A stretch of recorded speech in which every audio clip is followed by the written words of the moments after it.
Señor Lerín, 50 años del concurso Tenor Viñas, un proyecto familiar que le ha tocado y que usted ha recogido el testigo de su madre y que no sé si lo puede llevar más allá de donde está.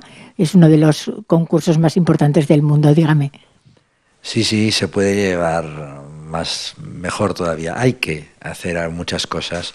Hemos llegado a 50 años, lo que creo que ha sido válido hasta 50 años lo ha sido, pero creo que hemos todavía de mejorar, cambiar cosas e intentar, estamos en el siglo XXI y bueno, si mi madre logró lo que logró, ahora estamos en un momento que quizás es el concurso de las redes sociales, siempre respetando una serie de ideales que son los importantes, los ideales de Francisco Viñas, de la formación y disciplina de los cantantes para hacer una carrera, que esto muchas veces hoy en día desgraciadamente se olvida.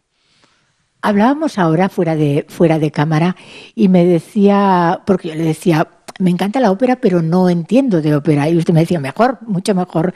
¿Cómo es difícil averiguar cuando una persona que se dedica al bel canto, a la lírica, va a llegar a ser una figura?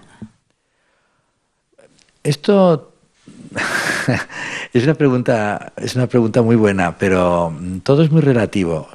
Por descontado, lo primero que hay que tener es una voz, esto sí, pero no necesariamente la voz tiene que ser más buena o menos buena.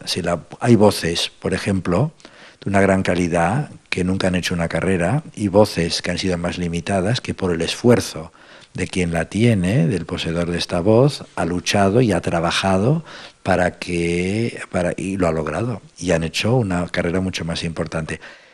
¿Qué quiere decir saber por nuestra parte si va a tener talento o no va a tener talento? Pues no lo sé, todo depende, todo es muy, muy relativo, como le decía, ¿no? A veces crees en gente que va a funcionar y luego no funcionan, y al revés. Dígame, usted me decía que el concurso ha llegado muy lejos, realmente ha llegado muy lejos, y que ahora de alguna manera tiene que adaptarse a los nuevos tiempos. ¿Cuáles son las nuevas estrategias que usted tiene en mente para girar un poco no sé, la forma de hacer de este concurso que interesará? Porque claro, es a nivel mundial. A ver, el concurso Viñas es un caso bastante único porque está ligado completamente al Gran Teatro del Liceo. El Liceo ya desde que empezó el concurso Viñas estuvo apoyándolo, pero poco a poco, a través de los años, se ha convertido en el concurso del Liceo. Esto lo hace singular.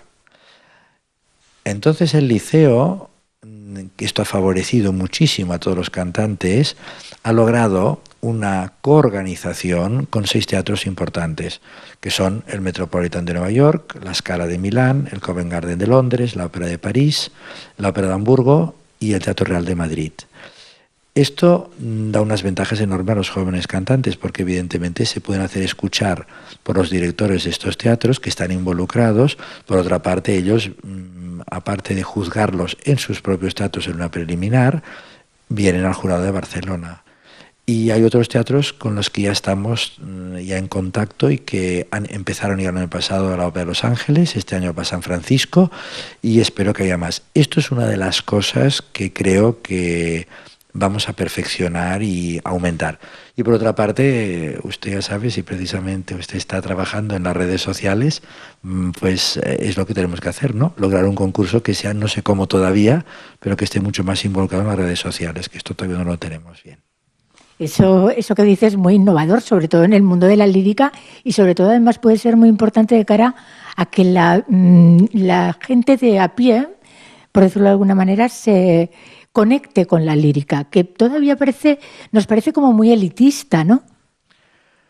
Bueno, esto se decía antes, yo creo que hoy en día esto ha cambiado completamente. El tema del elitismo en la lírica, esto lo fue evidentemente cuando empezó, porque gracias a un estrato social, pues entonces se logró patrocinar. Pero esto no ha cambiado tanto, porque fíjese que hoy en día tal como está el tema cultural por parte institucional, que desgraciadamente estamos donde estamos, hay que contar con el patrocinio privado. O sea que esto realmente sigue existiendo, pero el patrocinio privado también está en otros muchos estamentos, pero elitista no. Como me decía un día, pues una chica que trabaja en un banco me decía: a mí me cuesta menos el abono del teatro de ópera que del liceo, en este caso concreto, que el abono del Barça. Me estaba diciendo, usted lo ha tocado, ¿eh? Usted ha tocado el tema de la situación de la lírica. No sé si son buenos tiempos para la lírica, o no sé si alguna vez lo han sido, pero sí que es verdad que la cultura no pasa por un buen momento en estos momentos en España. Sin embargo, usted me decía ahora, el Teatro del Liceo apoyando un proyecto como este, uno de los concursos más importantes del mundo. Y sin embargo, ¿cómo nos cuesta a nivel institucional? Esto es así. Es así. El Teatro del Liceo realmente hay que agradecerle que el concurso Viñas es la demostración de lo que puede ser una fórmula mixta entre un apoyo público, que podríamos decir que el Liceo lógicamente es un teatro público, y una iniciativa privada como la que había empezado mi abuelo, el doctor Vilardell. Y luego, pues por ejemplo, eso que hablamos una vez más del patrocinio privado, pues por suerte podemos contar pues con una serie de sponsors, el principal de todos, y gracias al que le demos, que es la Fundación Puig, que también se ha significado en el patrocinio del concurso. Hay una figura, que es el mecenazgo, que no acaba de cuajar en España, y quizás para estos proyectos sería fundamental, ¿no? Por descontado, pero es que mientras no se decida de una vez por todas hacer una ley de mecenazgo, esto no funcionará.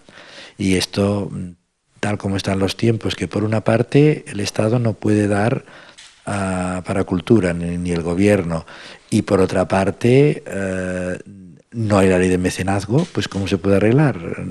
Lógicamente, los que pudieran dar dinero para proyectos culturales como mecenas, si no tienen algún tipo de compensación, como tienen en Estados Unidos, por ejemplo, o en otros países, en cuanto a los impuestos, no se pueden sentir involucrados. Es curioso cómo el concurso Viñas atrae a gente joven y con la diferencia que vemos, la lejanía que vemos entre la gente joven y la ópera o el bel canto.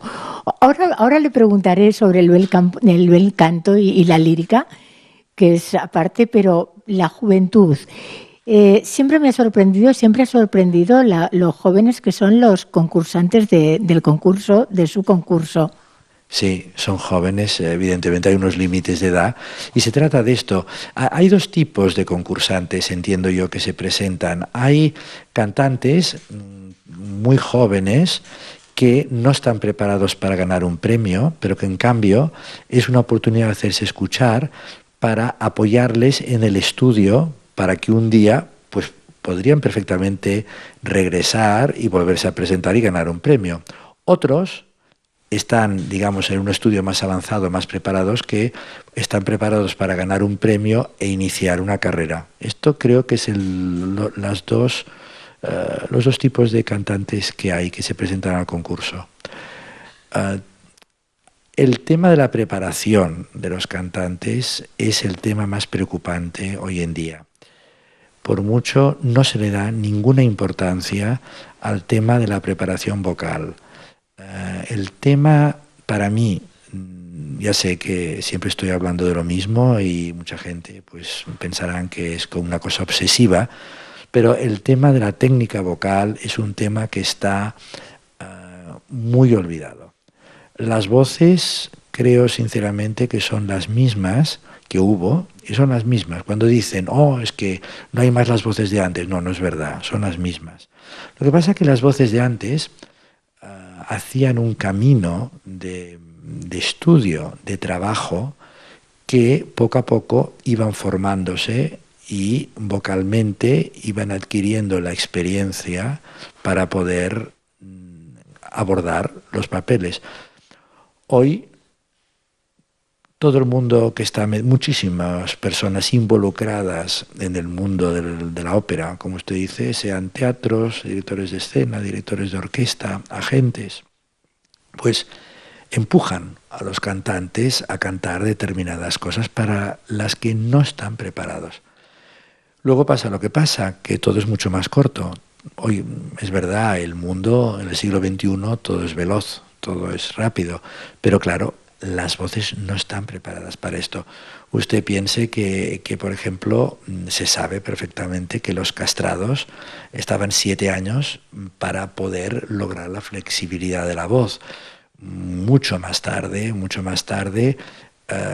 ¿cuál es el esfuerzo que hicieron cantantes tipo Montserrat Caballé, John Sutherland, Marilyn Horne, que estuvieron en teatros fijas haciendo pequeños papeles para luego pasar a papeles mayores, y con esta experiencia y trabajando la técnica vocal, luego hicieron la carrera que han hecho? Esto cada vez es más difícil, desgraciadamente, porque todo tiene que ser rápido y siempre hay un nuevo descubrimiento, pero descubrimientos que duran lo que duran. ¿Podríamos decir que una voz se construye, pero también se podría destruir? Totalmente. La voz se puede destruir totalmente si no está preparada para... Hay voces que han seguido una evolución por edad, por físico, por todo, ¿no? Otras han permanecido igual. Por ejemplo, Alfredo Kraus cantó el mismo repertorio toda la vida y se mantuvo con el mismo repertorio. Otras voces han evolucionado, han podido cantar cosas más líricas en un inicio y más dramáticas más tarde. Pero siempre estas voces, por descontado, han usado la técnica. Y yo sigo insistiendo en esto de la técnica, porque los cantantes ni ellos mismos se dan cuenta del peligro que se representa cantar sin la preparación vocal. Ahora me explico cuando me dicen gente que entiende muchísimo de ópera, me dicen, señor Leirín es un purista, es un absoluto, y usted lo ha dicho antes, obseso de la técnica. Mire, obseso, sí, eso sí, pero yo también trabajé en algunos casos, he conocido muy bien a otros, a personas que han cantado como han cantado gracias a esta técnica, ¿no? A ver, no todo en un cantante es la técnica, pero es la base. Luego hay otras cosas importantísimas, la musicalidad, la interpretación, el actuar, tantas otras cosas. Pero todo esto se puede aprender, pero si la técnica no está resuelta, al final hay un gran problema. Y hay una demostración detrás de otra a través de los años. Eso. Se criticó, por ejemplo, mucho cuando los tres tenores se juntaron y empezaron a hacer, no sé cómo llamarlo, recitales de otro tipo de música. ¿Usted qué piensa de toda esta proliferación de recitales de artistas que se dedican al bel canto? Yo creo que los tres tenores hicieron una labor magnífica. Al fin y al cabo, los tres tenores cuando se juntaron no tenían nada que demostrar, ya lo habían demostrado. Los tres tenores, el problema es lo que pasó después de los tres tenores, porque hoy en día todo el mundo quiere ser los tres tenores, pero nadie se acuerda ya que los tres tenores, cuando se juntaron para hacer los conciertos, habían cantado en todos los teatros del mundo, los primeros teatros, y habían demostrado que eran los mejores, por decir. Y habían cantado en todos, incluso Plácido Domingo había estado fijo en Israel, también en el New York City Opera de Nueva York, cuando empezaba la carrera. Pero cuando se juntaron ellos ya eran famosos. Luego hubo un vuelco, evidentemente, los conciertos de los tres tenores fue un salto de marketing, pero para mí importantísimo, porque con esto consiguieron llegar a mucha más gente, a mucho más público. Encuentro que hicieron magníficamente bien. El problema son los que quieren hacer, por decir, hacer de tres tenores sin haber hecho primero lo que hicieron los tres tenores. Tenemos cantera en España. Lo digo porque parece que con el poco apoyo institucional que tiene la ópera, hemos tenido grandes figuras. Plácido Domingo, Montserrat Caballé, Alfredo Kraus. Y no sé si son muchos o pocos, o si hay cantera o no hay cantera. Y usted esto seguro que lo conoce muy bien. Hay cantera la que quiera.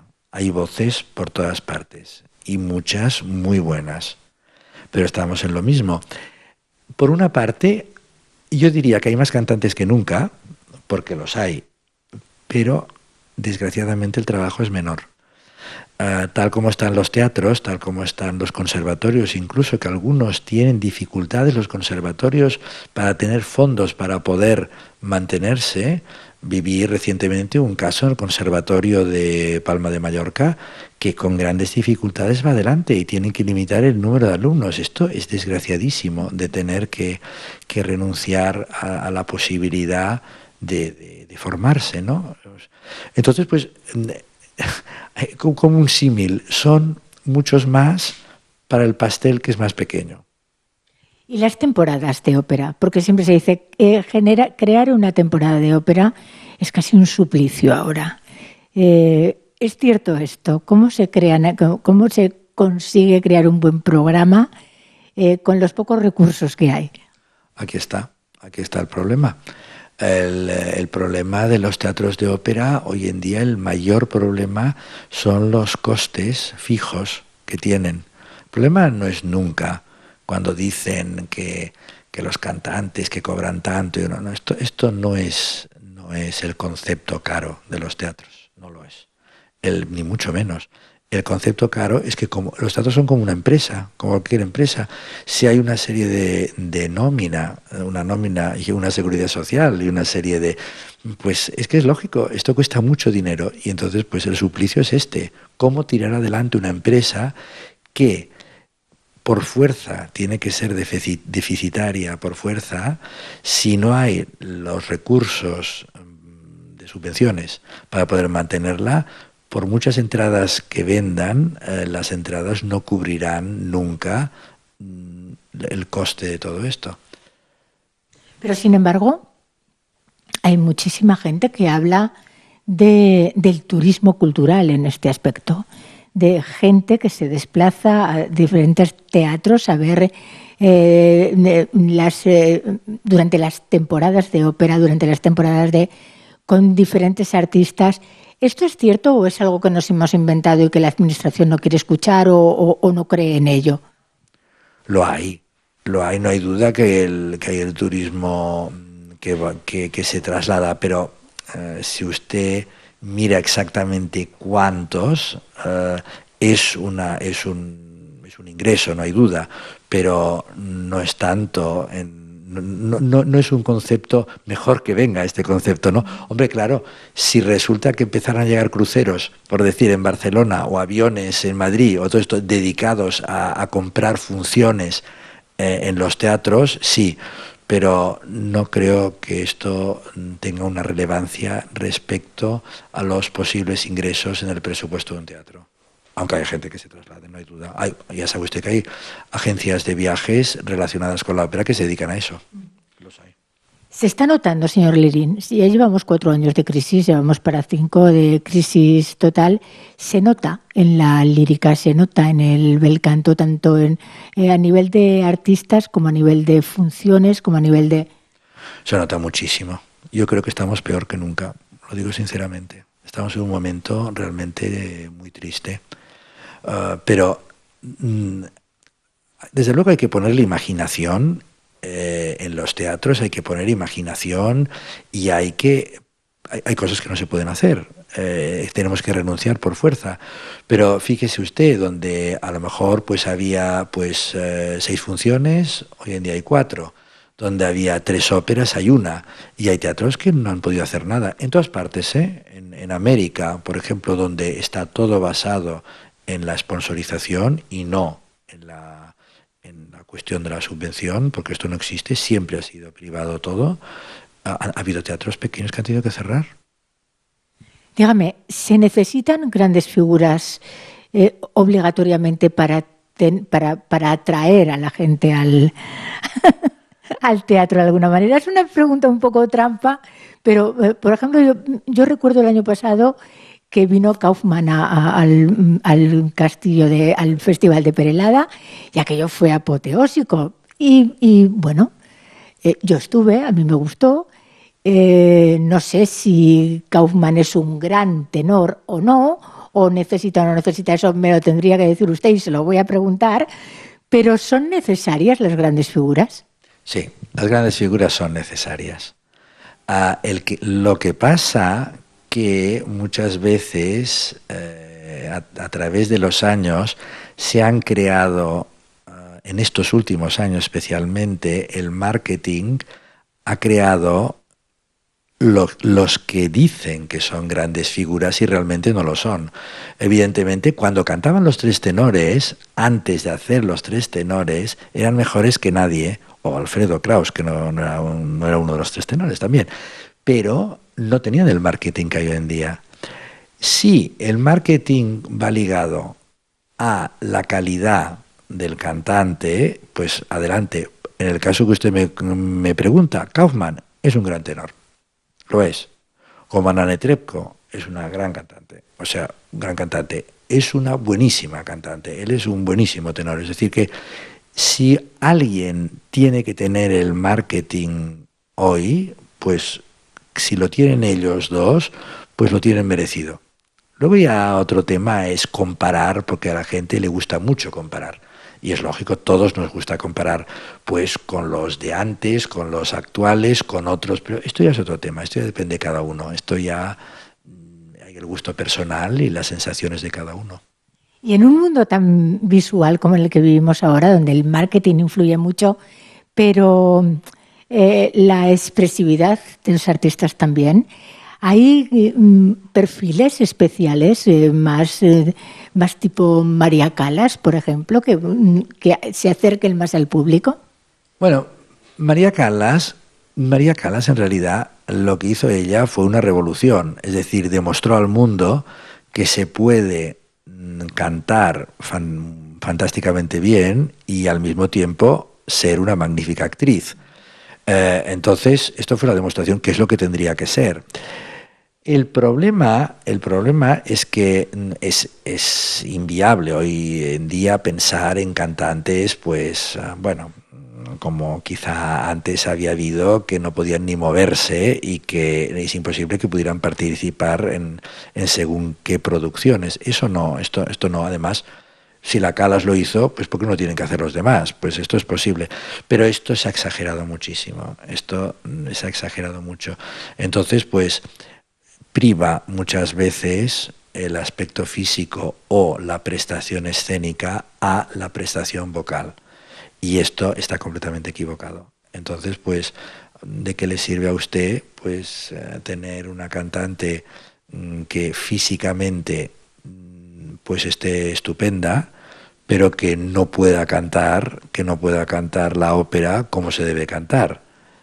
Porque es que ya puede usted hacer una producción de Norma basada en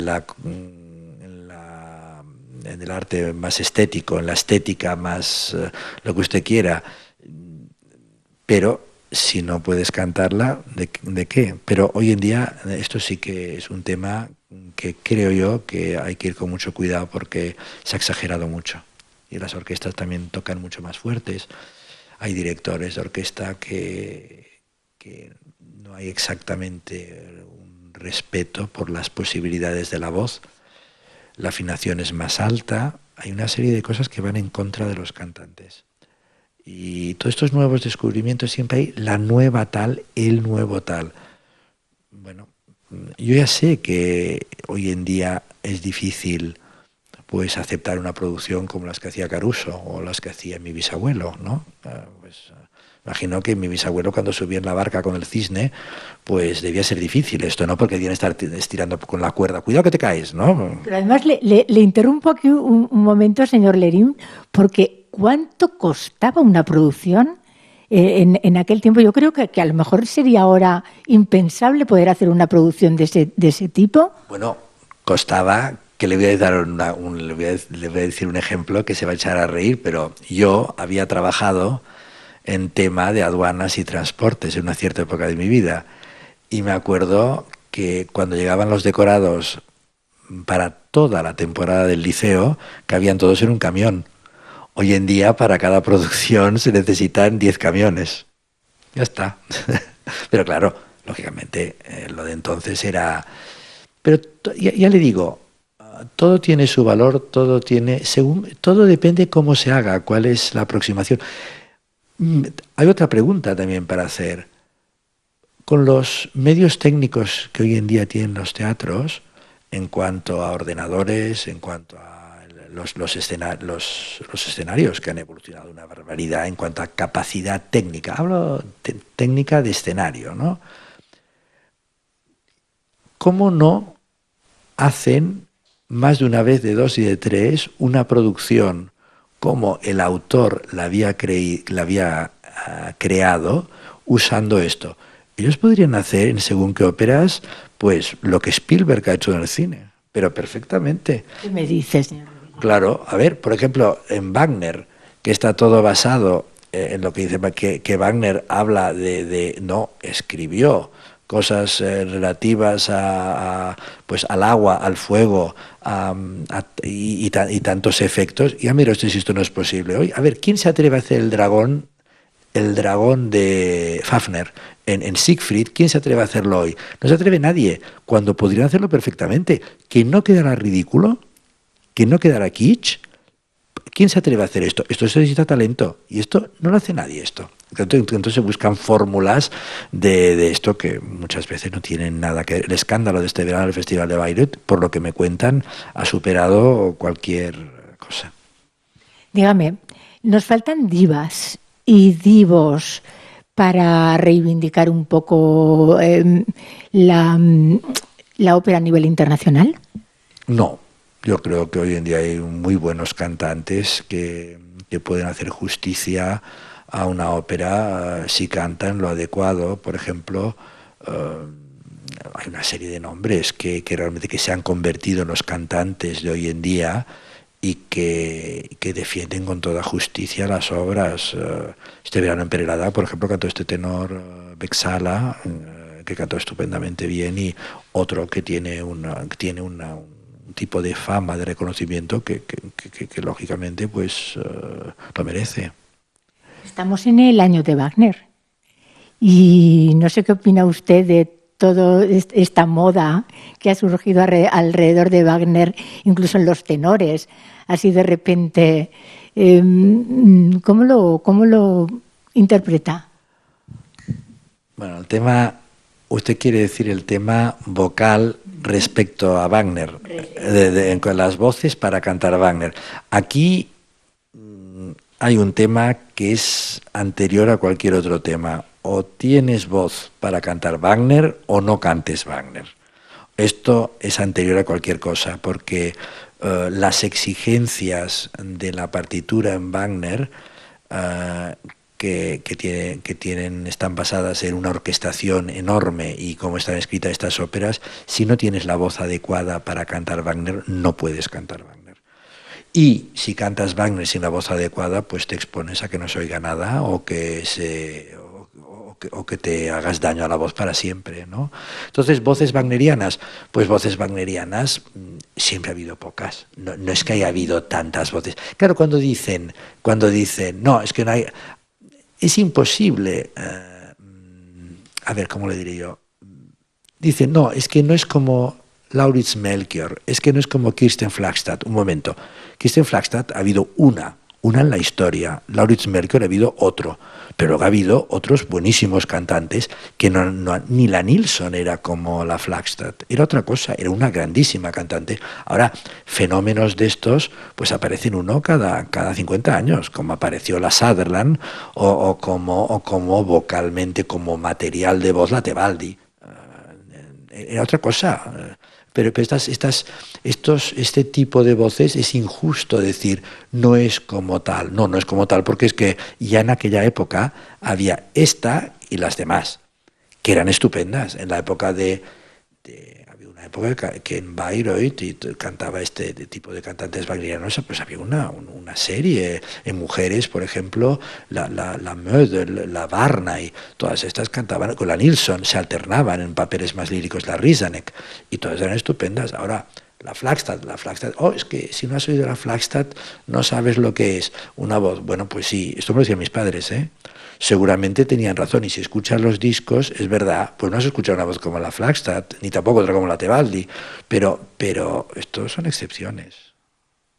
Y ahora que nombra a sus padres, para ir terminando, dígame, ¿cómo se lleva durante tantos años el peso del bisabuelo? Pero no solamente de eso, sino después la creación del concurso Tenor Viñas, de la implicación de su madre con este proyecto.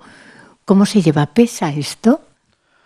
Bueno, yo para mí ha sido una cosa lógica, no me lo puedo plantear de otra manera. Quiero decir, esto fue un voluntariado siempre de todos. Para hacerlo muy breve, el concurso, la idea la tuvo mi bisabuelo, el mismo Tenor Viñas. Todo el mundo sabe que era pastor. De pastor pasó a trabajar en una cerería de Barcelona haciendo velas, y entonces descubrió que tiene una voz y bueno, acabó haciendo la carrera por el esfuerzo personal que todos sabemos, y que lo hizo. Entonces él siempre quiso crear una obra que ayudara a los jóvenes cantantes para intentar ayudarles, y que tanto vocalmente, por esto escribió un tratado de técnica vocal, por esto quizá es mi problema en mental con esto de la técnica vocal, que se llama El arte del canto, un libro muy bueno, y bueno, y quiso crear el concurso. Murió, no lo pudo hacer, y muchos años más tarde su yerno, mi abuelo, creó el concurso de canto en el año 63. Y luego pude hacer 4 concursos, y luego ya fue mi madre la que lo llevó. Pero el mismo año que mi madre lo empezó, en el año 67, pues yo, que tenía 16 años, ya me cuidaba la organización, porque por suerte podía hablar algún idioma, y yo hacía servir la máquina hispano-olivetti con papel carbón, y antes de ir a la universidad, o antes de ir todavía al colegio, pues venía a las 6 de la mañana y escribía cartas, y enredaba a mis amigos para que me metieran la propaganda del concurso en canutos y la enviáramos con los sellos. O sea que ha sido una evolución lógica. Y en realidad hay un grueso del concurso de Viñas que ha sido el tema del voluntariado, sin duda. Que ha sido un tema que sigue, y que sigue en ello, y que sigue gente que ha seguido apoyándonos desde todas partes. Luego, pues si no hubiera sido por la implicación del liceo, pues esto no hubiera sido posible, claro que no. Y bueno, y la sponsorización, que es el tema hoy en día básico, como lo que le contaba antes de la Fundación Puig o de otros. El único teatro del mundo, por cierto, que tiene un concurso propio en este aspecto, que es el Teatro del Liceo. Sí, sin duda. Es uno, yo diría que me atrevería a decir que es uno de sus productos estrellas, si me permiten. Importante. Me gustaría terminar la entrevista nombrándole a Julián Gayarre. Y le voy a decir por qué. Primero, porque sé que su bisabuelo tenía especial predilección por él. Segundo, porque es un tenor del que no conocemos prácticamente nada, que no hemos podido escuchar su voz. Y me gustaría preguntarle cómo de bueno tendría que ser, o qué es lo que hizo ese tenor para pasar a la historia de la lírica como uno de los mejores del mundo, sin poder escuchar su voz realmente. Claro, aquí hemos de basarnos en lo que se ha escrito, en las personas que le escucharon y lo que escribieron sobre esta voz. Pues seguramente era lo que dicen, porque si no, no hubiera habido esta unanimidad respecto a cómo era. Debía ser una voz, diría yo, como angélica, que una voz de unas características muy excepcionales. Y claro, él no todavía no se había inventado el fonograma, o sea que no hubo manera de... Respecto a mi bisabuelo y él, bueno, pues de todos he sabido la gran anécdota, ¿no? Él, cuando escuchó a Viñas cantar Lohengrin, fue al teatro y lo escuchó, y entonces le dijo: Viñas, el Lohengrin es para ti. Y su propio vestido de Lohengrin se lo regaló a Viñas. Qué maravillosa anécdota. Y que dos tenores de categoría y para recordar toda la vida, ¿se les está haciendo justicia? En el caso de Gayarre, la única justicia que se puede hacer es recordar su nombre a través, pues, de libros, de artículos, pero claro, sin haberlo. En el caso de Viñas es más fácil, porque existen testimonios de disco, ¿no?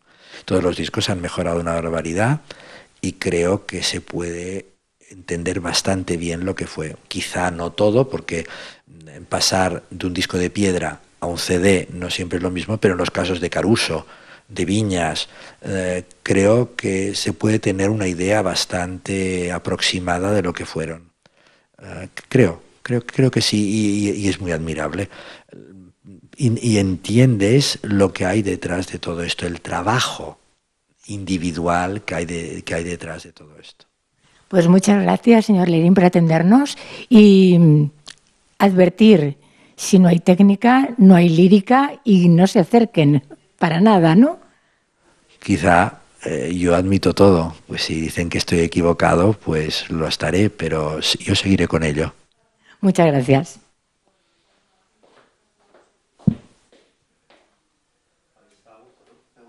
Sí. Muy bien, ¿no? Sí. Ha ido muy bien, José. Sí, bueno, aquí estaba por cogerme a Susana y digo, nos vamos a... No, a mí me ha encantado. Y ya volveremos y aquí seguirán, las cámaras. A mí me ha encantado. ¿Era esto? Me ha encantado. No sé si era esto lo que quería. Perfecto.